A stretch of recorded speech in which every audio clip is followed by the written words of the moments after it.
श्रीराम. आपल्या सर्वांच्या हृदयस्थ वसणाऱ्या आत्मारामास साष्टांग प्रणिपात करून गोस्वामी तुलसीदास रचित श्री रामचरित मानस या ग्रंथातील जो पंचम सोपान सुंदरकांड याचं आपण चिंतन करत आहोत. सज्जनहो, हे आपलाच कथा चिंतन क्रमांक 886. आपण गेल्या चिंतन प्रवाहामध्ये सीताजींच्या विरहाचं, त्यांच्या अंतःकरणाच्या अवस्थेचं चित्रण बघितलं. कवी कुसुमाग्रजांच्या अत्यंत ऐतिहासिक अशा शब्दांमधून या नाट्यगीताच्या आधाराने जणू काही पंडितजींनी आपल्याला या अव्यक्त प्रेमाची अवस्था कशी असते, जिथं संपूर्ण समर्पण आहे, असं हे प्रेम कसं असतं, हेच आपल्या समोर शब्दबद्ध केलं, चित्रबद्ध केलं. सीताजींची ही व्याकुळता आता सीमेला येऊन पोहोचलेली आहे. चंद्र, तारिका, अशोक वृक्ष या सर्वांना अग्नीची विनंती सीताजी करतायत. आणि त्याच वेळेला वृक्षावरती मौन धारण करून सजगतेने सीताजींच्या प्रत्येक भावभावनेला साक्षी असलेला हनुमंत सीताजींची ही भक्तीची पूर्णावस्था पाहतोय. आणि आता सीताजींना आपल्या आगमनाची वार्ता द्यायलाच हवी असा मनामध्ये विचार करतो. आणि मग त्याने काय करावं, तर कपी करी हृदय विचार दीनी मुद्रिका डारी तब.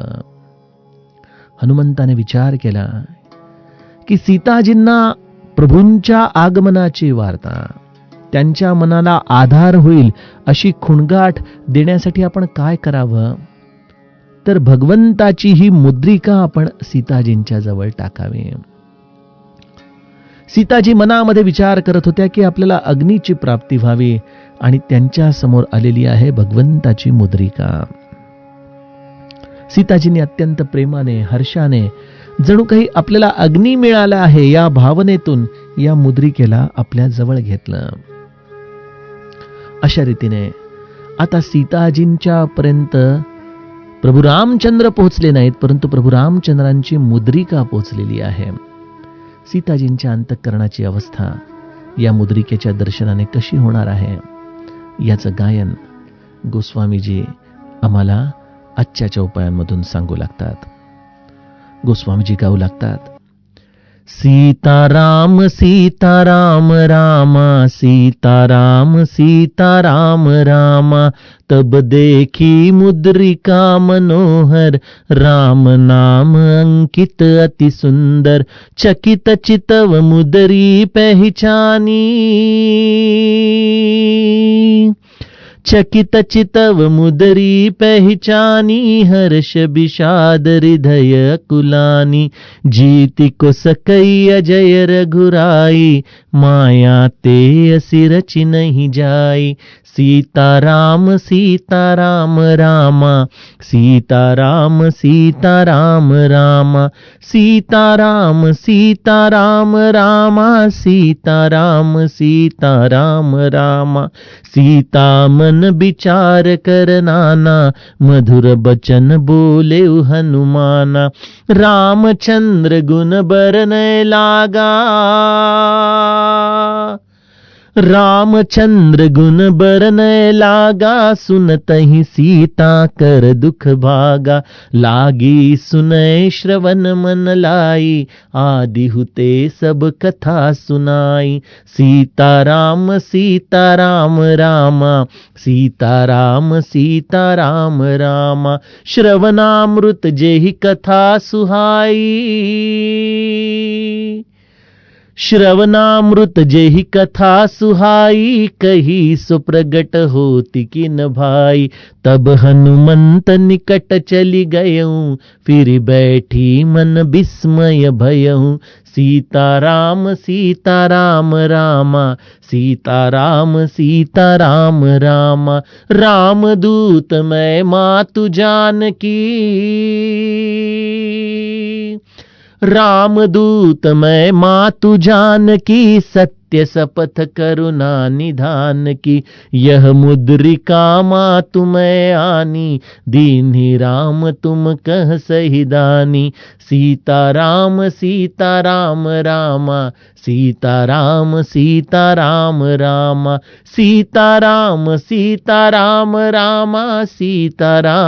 सीता राम रामा।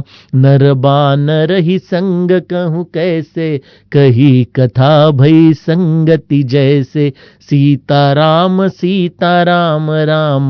सीता राम रामा। कपि के बचन सप्रेम सुनी, उपजाना कपि के बचन सप्रेम सुनी, उपजा मन विश्वास। जाना मन क्रम बचन यह, कृपा सिंधु कर दास। सीता राम रामा, सीता राम रामा, सीता राम रामा,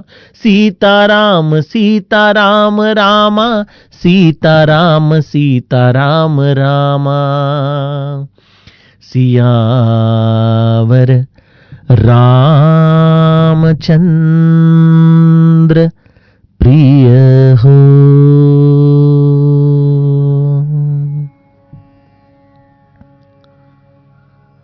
सीताजींची ही परम व्याकुळता पाहून हनुमंत तत्वाने प्रभू रामचंद्रांची ही मुद्रिका आपल्या हातातून सीताजींच्या चरणांपर्यंत टाकलेली आहे. सीताजींना भगवंताची ही मुद्रिका प्राप्त होताच त्या अत्यंत हर्षाने उठल्या, परंतु प्रथम विचार मनामध्ये आला की जणू काही या अशोक वृक्षाने आपल्या अंतःकरणाची अवस्था जाणून आपल्याला अग्नीच प्रदान केलेला आहे.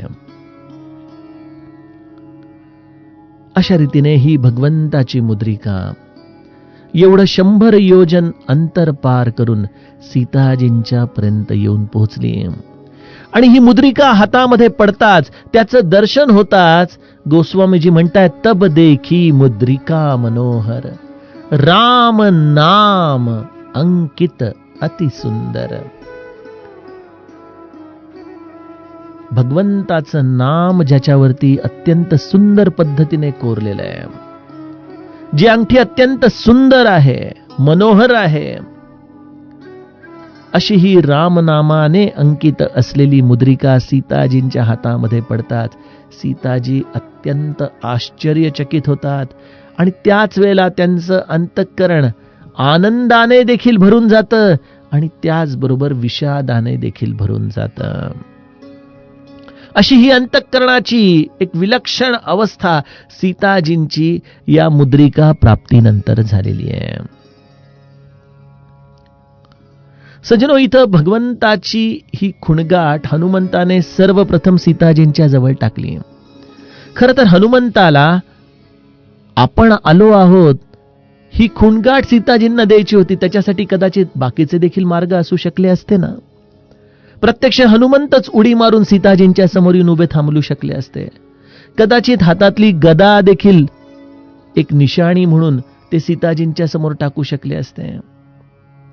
परंतु हनुमंताने सीताजींच्या समोर त्यांच्या जीवापाड असलेली, ज्याच्यावरती त्यांनी अत्यंत प्रेम केलेलं आहे, अशी भगवंताची ही मुद्रिका, ही खुणगाठ म्हणून सीताजींना सर्वप्रथम देण्याचं ठरवलेलं आहे. अनेक सुंदर सुंदर अर्थ श्री कृपेने हृदयामध्ये प्रगटतायत. पहिली गोष्ट सज्जनो, की आपल्या जीवनामध्ये आपल्याला सद्गुरू प्राप्त झाले. समाधी रूपाने असलेले सद्गुरू, चैतन्य रूपाने आलेले सद्गुरू. परंतु त्या सद्गुरूंनी आज आम्हाला सगुण आणि निर्गुण या दोघांचं समन्वय साधणारं नाम हे आमच्या मुखापर्यंत त्यांनी आणून दिलं. त्याचा आम्हाला त्यांनी बोध दिला. त्याच्या स्मरणामध्ये तुम्ही राहा, त्या नामामध्येच मी आहे, हे आम्हाला वारंवार सांगितलं.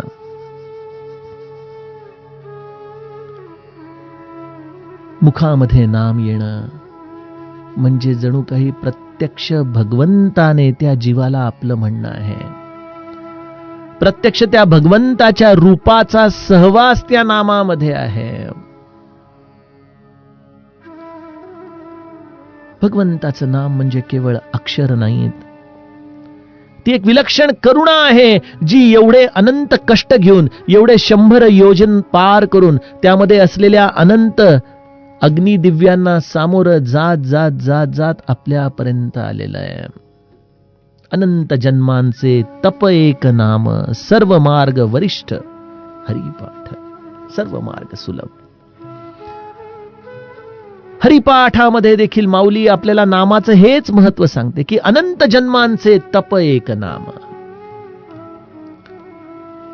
आपल्या मुखापर्यंत हे नाम येणं हे एवढं साधं सोपं काम नाही.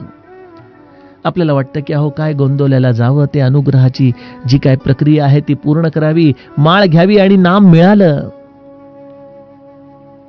एवढ्या सहजतेने आम्ही अनुग्रहाची किंमत करतो, म्हणून आम्हाला नामाचं मूल्य देखील बऱ्याचदा कळू शकत नाही. बघा, श्री महाराजांनी हे नाम सिद्ध करण्यासाठी घेतलेल्या कष्टांची तरी आपण सदैव जाणीव ठेवायला हवी की नाही. हनुमंताने जे त्रेतायुगामध्ये केलं त्याच पद्धतीने श्री महाराजांना देखील या नामाला सिद्ध करण्यासाठी अनंत अग्निदिव्यांमधून जावं लागलं. आपल्या आईच्या या प्रेमाच्या आसक्तीमधून श्री महाराज बाहेर पडले. शरीराला असलेल्या अनंत यातना त्यांनी अत्यंत प्रेमाने सहन केल्या. गुरुसेवेमध्ये आपला देह चंदनाप्रमाणे झिजवला. गुरुच्या आज्ञेचं तंतोतंत पालन केलं. गुरूंनी नाम दिल्यानंतर नैमिषारण्यामध्ये त्या नामाचा अखंड सहवास केला. शरीराचा रोमन रोम जेव्हा नाम निनादू लागला, तेव्हा हा महारुद्र सर्वसामान्यांसाठी मनुष्य रूपामध्ये या गोंदवले क्षेत्री आलेला आहे.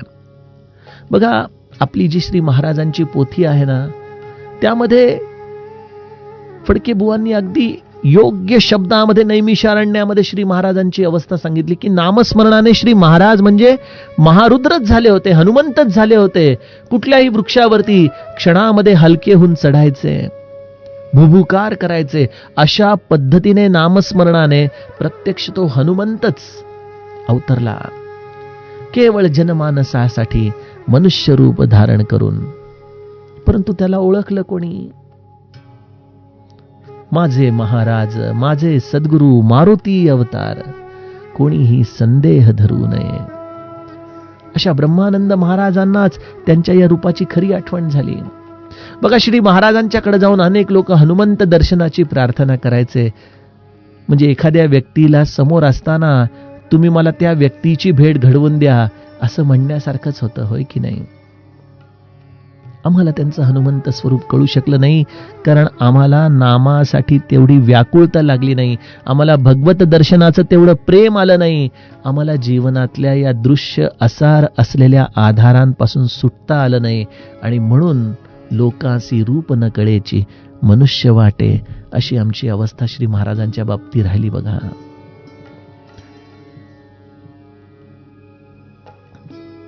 त्यामुळं यातील सर्वप्रथम टप्पा असा आहे की मुखामध्ये भगवंताचं नाम येणं हेच जणू काही भगवंताचं प्रागट्य आपल्या आयुष्यामध्ये होण्यासारखं आहे. दुसरा टप्पा असा आहे की सज्जनो, आता आपण ज्या कुंडलिनी मार्गाच्या आधाराने आज्ञाचक्राचा भेद करून या सहस्राकारापर्यंत गेलो, जिथं या सहस्राकाराची ही कुमोदिनी, हे कमळ जणू काही बंद होतं, मिटलेलं होतं, त्यामध्ये आनंद नव्हता, त्यामध्ये प्रसन्नता नव्हती. अशा या सहस्राकाराला जर उमलवायचं असेल, आनंद निर्माण करायचा असेल, त्यामध्ये असलेल्या भक्तिरूपिणी सीताजींना आनंद देऊन, प्रसन्नता देऊन त्यांची पूर्ण कृपा संपादन करायची असेल, तर त्याच्यासाठी एकच ओळखपत्र आहे, आणि ते म्हणजे भगवंताच्या नामाचं. नाम हे स्वतःमध्ये पूर्ण सिद्ध असं साधन आहे. आपण इतर साधनांचं बघतो की साधन हे आपल्याला साध्यापर्यंत घेऊन जातं आणि साध्याच्या ठिकाणी साधन हे मागं राहतं.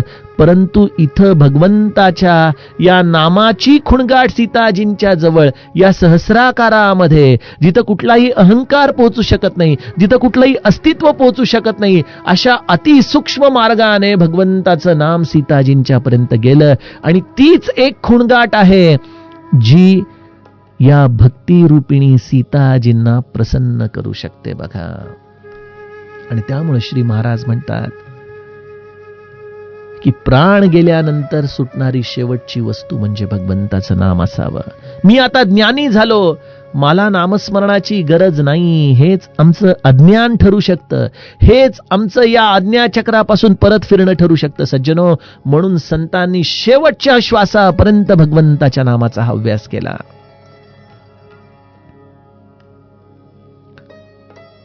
याला अद्वैतामध्ये ज्ञानोत्तर भक्ती म्हटलं जातं. ज्ञान प्राप्त झाल्यानंतरही जो आपल्या साधनेपासून दुरावत नाही, हाच समर्थांचा रामदास होऊ शकतो.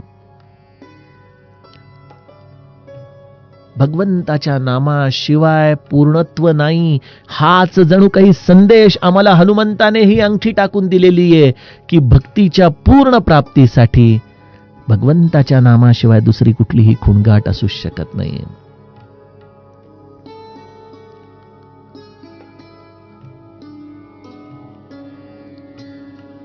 तिसरी गोष्ट अशी आहे की सीताजींनी या अंगठीला अग्नीच्या रूपामध्ये पाहिलं. लीला नाट्याच्या दृष्टीने आपण बघितलं की सीताजी सर्वत्र अग्नीची अपेक्षा करतायत, सर्व तत्वांकडून अग्नीची अपेक्षा करतायत. अशा सीताजींना ती अंगठी देखील अग्नीच वाटली. परंतु नामाचं खरं स्वरूप काय आहे? नाम हे अग्नीच आहे बरं का, हे लक्षात घ्या. आपल्या नामाचा अनुभव आपण आपल्या स्वतःच्याच अंतःकरणामध्ये बघा. हे काम क्रोधादी षड्रिपू जे आपण सद्गुरूचे होण्याच्या आधी आमच्या अंतरंगामध्ये धुमाकूळ घालत होते, आज एका टप्प्यावरती नामस्मरणाच्या आधाराने आपल्या लक्षात येतं की ठीक आहे, पूर्ण संपले नाहीत, त्यांचा उपद्रव अजूनही संपलेला नाही, परंतु हो, पहिल्या इतके ते त्रास देखील देत नाहीत. अरे, पहिल्या इतके ते त्रास का देत नाहीत? वासनेचे बीज जळून जाय. हे जळून जाण्यासाठी हा अग्नी येतो कुठून? या विकारांच्या समाप्तीसाठी लागणारी उष्णता येते कुठून? भगवंताचं नाम हे एक असं दिव्य संजीवनी आहे जी स्वतःच्याच अंतःकरणामध्ये असलेल्या या अग्निरूपाने या सर्व विकारांना जाळून भस्मसात करते. आणि जणू काही त्याची उत्कटता आमच्या अंतरंगातल्या वासनेच्या बीजाला देखील जाळून टाकते. 6व्या अध्यायामध्ये माऊलीने जेव्हा ही कुंडलिनी झरझर झरझर वरती चालू लागते, तेव्हा देह पातळीवरती तिची लागलेली भूक ती कशा पद्धतीने शमवते. जणू काही या शरीरातलं मांस, रक्त, अस्थि या सर्वांमध्ये ती शिरून आपली स्वतःची भूक भागवण्याचा प्रयत्न करू लागते. हे काय आहे? हे अग्नितत्व आहे. बघा, आपण त्या हिमालयातले अनंत तप करणारे साधू संन्यासी बघतो. अस्थिपंजर झालेले त्यांचे देह असतात. या अस्थिपंजर झालेल्या देहांमधून हे भगवंताच्या नामाचं स्मरणच जणू काही या सर्व विकारांचं ज्वलन करून तरी देखील त्यांना जिवंत ठेवतं. आणि त्यामुळं नाम हे अग्नी आहे, यात काही शंकाच नाही.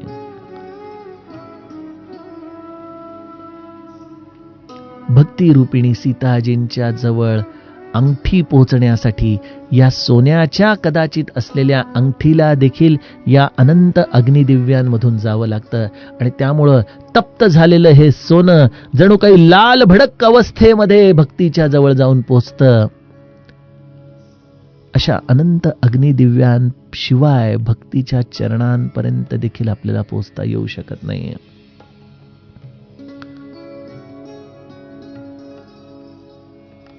दररोज मिष्टान्न खात, गाद्या गिरद्यांवर लोळत आपण भक्तीच्या चरणांपर्यंत जाऊन पोहोचू, हे कदाचित आपल्या मनातील अज्ञानच आहे बरं. आजपर्यंत ज्याने ज्याने भक्तीचा शोध लावला त्याला देखील अशा अनंत अग्निदिव्यांमधून तप्त होतच मग त्यामध्ये उपेक्षा असेल, तितिक्षा असेल, प्रतीक्षा असेल, महादेवासारखं नीळकंठ होऊन या जगाचं सगळं विष त्याला पचवावं लागेल. असा तप्त रूपानेच हा संत भक्तीच्या चरणापर्यंत नामयुक्त अंतःकरणाने जाऊन पोहोचतो. हे देखील एक सुंदर या अंगठीच्या असलेल्या अग्नी स्वरूपामध्ये जे सीताजींनी त्याला पाहिलंय याचं एक रूपक होऊ शकतं. सीताजींना प्रसन्नता झालेली आहे. ही कुमोदिनी आता उमललेली आहे. ज्या कार्यासाठी म्हणून हनुमंत एवढे अनंत परिश्रम घेऊन एवढ्या परीक्षांना सामोरे जात आले, त्या परीक्षेचा हा आता अंतिम पडाव सुरू झालेला आहे. सीताजींनी ही अंगठी उचलली आणि आश्चर्यचकित होऊन त्या अंगठीकडे पाहू लागल्या. भगवंताची ही अंगठी आहे, ही माझ्या रामाची अंगठी आहे. राम, ही अंगठी, रामाशिवाय ही अंगठी इथं कशी आली? अरे, माझ्या रामाला तर या रावणाने काही केलं नसेल ना? छे छे, माझ्या रामाला कोण हरवू शकेल? जीती को सकई अजय रघुराई. माझ्या रामाला हरवणं हे केवळ अशक्य आहे. त्याचा पराभव होऊच शकत नाही. तो अजय आहे. मग रामाचा पराभव झाला नाही तर त्याच्या हातातली अंगठी काढून आणणं हे केवळ अशक्य आहे. पण ही लंका मायावी नगरी आहे ना. मग कदाचित रावणाने कुठलं हे नवीन चक्रव्यूह तर रचलं नसेल ना, की ज्यामुळं राम आल्याची खुणगाट आपल्याला कळेल आणि ज्याप्रमाणे तो दंडकारण्यामध्ये साधू रूपाने आला होता तसा कदाचित ही अंगठी टाकून राम रूपाने माझ्याकडे येण्याचा प्रयत्न करेल. अरे, काय विचार करतेय मी? कदाचित माझ्या रामाचं सगुण रूप मायेने या रावणाला धरता येईल, परंतु माझ्या रामाच्या या नाममुद्रिकेचं मात्र निर्मिती ही मायेने कधीच करता येऊ शकत नाही. माया ते असी रची नाही जाई. सज्जनो, समस्त दासबोध जणू काही सीताजी आम्हाला समजावून सांगतायत. तुर्यातीत अवस्था राहे निरंतर, ब्रह्मानंद खूण सांगत असे. माया म्हणजे काय? जिथपर्यंत तुर्येची धाव आहे तिथपर्यंत माया. परंतु तुर्यातीत, तुर्येच्या पलीकडं मायेचा प्रभाव चालू शकत नाही. आणि श्री महाराजांचं वास्तव्य कुठं आहे? तुर्यातीत अवस्था राहे निरंतर. आणि हे कोण सांगू शकतं? जो त्या अवस्थेमध्ये जाऊन पोचलाय. ब्रह्मानंद खूण सांगत असे. ब्रह्मानंद महाराज देखील त्याच अवस्थेशी संलग्न आहेत. आणि म्हणून मायेच्या पलीकडं असलेल्या अशा या नामरूपामध्ये, जिथं त्या नामाला शब्द नाहीत, जिथं केवळ एक ब्रह्मानंद स्थिती आहे, जिथं अनुभवण्यासाठी देखील कोणी वेगळं नाही, अशा या सागर आणि थेंबाची एकत्रित अवस्था, अशी ही आनंद सागराची अवस्था, अशा या अवस्थेमध्ये श्री महाराज नित्य निरंतर राहतात. आनंदाचे डोही, आनंदी तरंग, अशी माझ्या जगद्गुरु तुकाराम महाराजांनी ज्या अवस्थेची स्थिती सांगितलेली आहे, ज्या स्थितीला केवळ खूण रूपाने ब्रह्मानंद महाराज सांगत आहेत, अशा श्री महाराजांनी त्या तुर्यातीत अवस्थेमधून, जसं भवसागरामध्ये एखादा मनुष्य जर बुडत असेल, एखाद्या सागरामध्ये एखादा मनुष्य बुडत असेल, तर त्याच्यासाठी जसे दोर टाकले जातात, दोर टाकणारा मनुष्य हा जसा जहाजामध्ये सुरक्षित आहे, त्याप्रमाणे तुर्यातीत अवस्थेपासून या करुणेचा दोर आमच्यासारख्या बद्धांसाठी खाली आला, ज्याचं नाव आहे नाम. नाम हे माया निर्मित नाही, नाम हे मायातीत आहे. आणि त्यामुळं तुम्ही नामामध्ये असाल आणि नामाला शेवटच्या श्वासापर्यंत जर तुम्ही सांभाळलं, आपल्या जागृती, स्वप्न, सुषुप्ती या सर्व अवस्थेमध्ये नामाला जर तुम्ही भरून टाकलं, तर तुम्ही खात्रीने तुर्यातीत व्हाल. कारण या नामाची दोरी अशी पद्धतीने सद्गुरू ओढून घेत असतात वरती वरती वरती.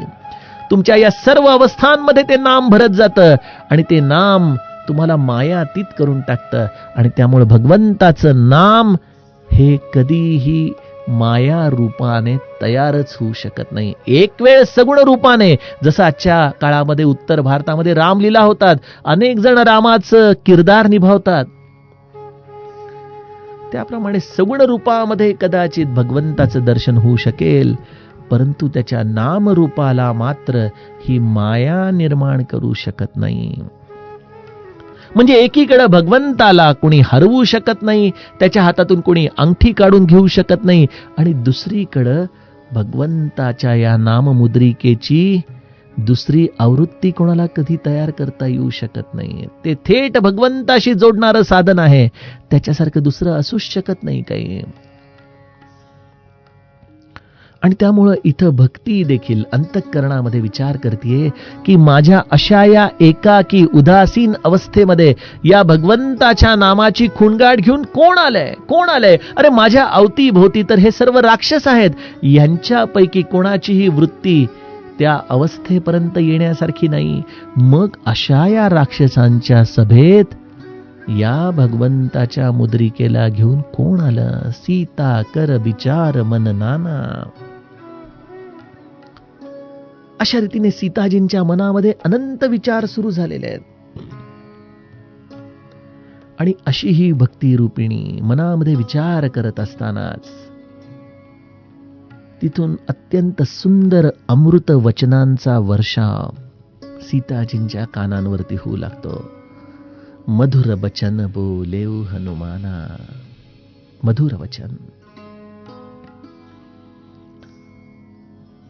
या सहस्राकाराच्या असलेल्या कुमोदिनीमध्ये जी भक्ती आहे, तिच्या चरणांजवळ होणारा हा संवाद, त्याचे बोल त्या अमृतासारखेच असणार, त्याचं माधुर्य काही विलक्षणच असणार. सज्जनो, असं म्हणतात की या सहस्राकाराच्या मध्ये जो एक अमृत बिंदू असतो, ती कुंडलिनी जाऊन जेव्हा त्याला धडकते, तेव्हा ते अमृताचा कुंभ हा उलटा खाली पसरतो. आणि उलटा तो खाली पाझरला की तो आपल्या अस्थि मज्जांमध्ये जाऊन आम्हाला ते अमृतत्व प्रदान करतो, ज्या अमृतत्वाने आता जीवन जगण्यासाठी कुठल्याही बाह्य साधनांची, बाह्य उपचारांची गरजच राहत नाही. आपण तर या स्थिती केवळ पुस्तकांमध्ये वाचलेल्या आहेत. आपल्याला त्याचा काय अनुभव असणार? परंतु एक अनुभव मात्र निश्चित आहे. ज्याप्रमाणे तो अमृतकुंभ शरीराच्या सर्व अवयवांमध्ये पसरतो, त्याचप्रमाणे तो अमृतकुंभ आपल्या कंठामधून देखील जातो. आणि त्या अमृताचा स्पर्श झालेला तो कंठ, त्याची ही वचनं, मधुर बचन बोलेऊ हनुमाना.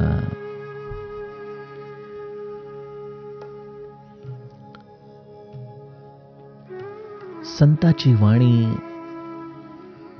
अत्यंत गोड आहे, सुमधुर आहे, परंतु त्या वाणीला अमृतत्वाचा स्पर्श आहे. आणि म्हणून ती वाणी अनेक आमच्यासारख्या मृत असलेल्या बद्ध जीवांच्या अंतःकरणात जेव्हा जाते, तेव्हा आम्हाला साधनेसाठी सचेतन करू लागते. बघा,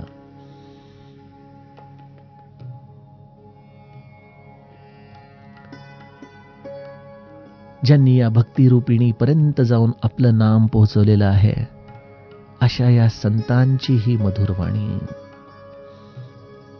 ज्या वाणीला कुठलीही कटुता नाही, ज्या वाणीमध्ये कुठलाही दंभ नाही, ज्या वाणीला केवळ अत्यंत पारदर्शकतेने आपलं हे असलेले अवस्थेचं कथन भक्तीच्या जवळ करायचं आहे, अशी मधुर वचनं हनुमंताने सीताजींच्या समोर उच्चारण करायला सुरुवात केलेली आहे. आणि काय बोलतो संत त्या अवस्थेमध्ये? काय सांगेल संत? आपला आत्मवृत्त सांगेल? आपले अनुभव सांगेल? श्री महाराज संत या शब्दाची व्याख्या करताना आम्हाला एकच गोष्ट सांगतात, जो सर्व अवस्थेत, सर्व स्थितीमध्ये भगवंताच्या शिवाय दुसरं काही बोलत नाही, तो संत आहे.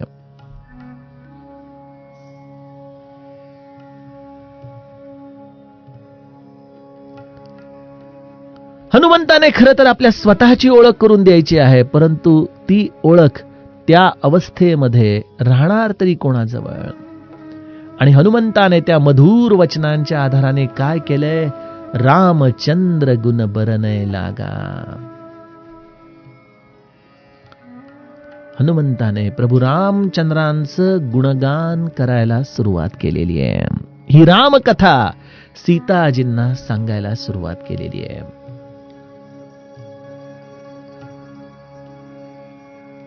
आपण बिभीषणाच्या काळामध्ये बिभीषणाचा कथा ऐकत असताना रामकथेचे श्रवण अधिकारी कोण असतात त्याची चर्चा केली.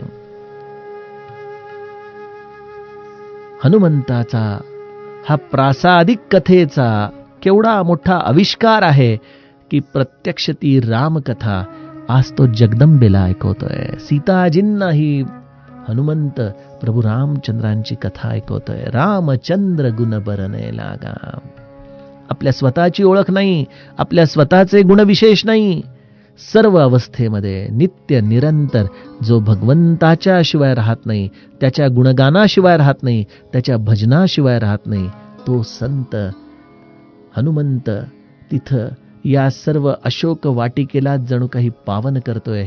सीताजींना प्रभू रामचंद्रांची कथा ऐकवतोय. आणि कथा काय करते? सीताजींच्या मनामध्ये हर्षद आहे, विषाद आहे. सीता मन विचार करनाना, अशा पद्धतीने अनेक कल्पना सीताजींच्या अंतःकरणात येत आहेत. जसं आमच्याही जीवनामध्ये नाम आल्यानंतर आम्हाला देखील कळत नाही की हे नाम म्हणजे नेमकं काय आहे, त्याच्या सतत नित्य चिंतनाने मला काय मिळतं. नामाची असलेली ही खरी पूर्ण मूल्य अवस्था मला कोण सांगेल? नाम श्रेष्ठ का माझ्या जीवनामध्ये या प्रारब्धाचे भोग दूर करण्यासाठी म्हणून केलेला परमार्थ श्रेष्ठ? अशा अनेक प्रकारच्या आमच्या मनामध्ये द्वंद्व अवस्था भगवंताचं नाम प्राप्त झाल्यानंतरही येत असतात. आणि त्या यायला देखील पाहिजे. सज्जनो, मी नेहमी सांगतो की जखम झाल्यानंतर, आयोडीनचा बोळा लावल्यानंतर आपल्याला चुरचुरतच. नाम देखील आमच्या मनाला झालेल्या या असंख्य जखमांवरती आयोडीनच्या बोळ्यासारखं जाऊन लागतं. आणि त्यामुळं मन सैरभैर होतं, अनेक प्रकारचे विचार करू लागतं. काय करावं, काय करावं कळत नाही. अशा वेळेला काय करावं? एकच गोष्ट करावी, मनापासून सत्संग करावा. राम कथा सुंदर करतारी, संशय बिहग उडाव निहारी. राम कथा कली बिटप कुठारी, सादर सुनु गिरिराज कुमारी. प्रत्यक्ष महादेवाने पार्वतीला सांगितलं की हे पार्वती, मनामध्ये संशय असतील ना, तर या संशय रूपी पक्षांना उडवण्यासाठी एक चांगला राजमार्ग आहे, रामकथा सुंदर करतारी. ज्याप्रमाणे शेतामध्ये पक्ष्यांना उडवण्यासाठी आपण कुठला तरी आवाज करतो, टाळ्या वाजवतो आणि ते पक्षी धान्यापासून उडून जातात, त्याप्रमाणे मनामध्ये जेव्हा अनेक विचार येतात, संशय येतात, काय करावं कळत नाही, नामामध्ये देखील बऱ्याचदा मन लागत नाही, मन अस्थिर होऊन जातं. नामाने खऱ्या अर्थाने औषध आता योग्य प्रमाणामध्ये आपल्या मनामध्ये काम करायला सुरुवात केलेली असते, हीच त्याची खूणगाठ. परंतु अशा वेळेला हातातली माळ सुटू नये, नाम सुटू नये, यासाठी काय करावं? लागी सुनय श्रवण मन लाई. अत्यंत मनापासून भगवंताच्या कथेचं श्रवण करावं. भगवंताची कथा आम्हाला सर्व संशयांमधून मुक्त करते. सज्जनो, यातील पुढील कथा भाग आपण उद्याच्या कथा चिंतनामध्ये बघूयात. जानकी जीवन स्मरण. जय जय राम.